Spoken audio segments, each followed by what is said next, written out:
प्रिय श्रोता बंधु प्रभु श्रीकृष्ण सर्वोन्नत नाम आपण को शुभेच्छा। आम मैंने ईश्वर प्रेम संबंध तो जानू। ईश्वर जी कि विश्वर सृष्टिकर्ता जी अपना मुख निसृत वाक्य द्वारा समस्त विषय रचना कले पुणी से मनुष्य को अपना प्रतिमूर्ति रे गढ़िले। से ईश्वर संबंध में जोहन प्रथम पत्र रे तार 4 अध्यायर 8 पदरे एहीपरि कहती, जे प्रेम करे नाही से ईश्वर को जाने नाही, कारण ईश्वर तो प्रेम। ईश्वर तो प्रेम। जोहन यही पत्र लिखा बेले निज जीवन अनुभूति यही साक्ष्य दियंती जे पृथ्वीर कोण अनुकोण जेते जन यही कथा पाठ करेंगे से समस्त को से यही साक्ष्य दियंती जे ईश्वर तो प्रेम।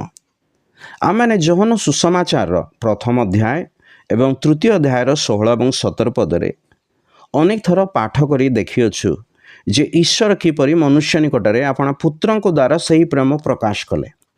ईश्वर तो प्रेम।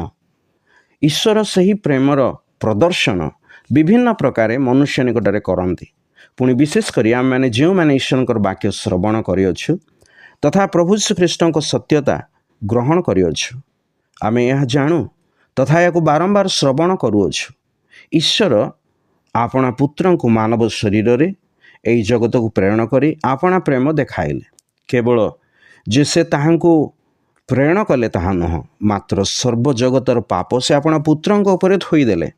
जहाँ को देखी बाप्तिजक जोहन ही कहले, यही देख ईश्वरंकर मेष शावक जी जगतर पाप बही नहीं जाती।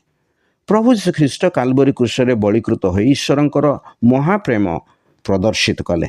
जोहन जेपरी अनुभव करी जानिले जे ईश्वर प्रेम अटंती, आपण मध्य जेपरी ताहा ज्ञात हेबे, यह आमर प्रार्थना।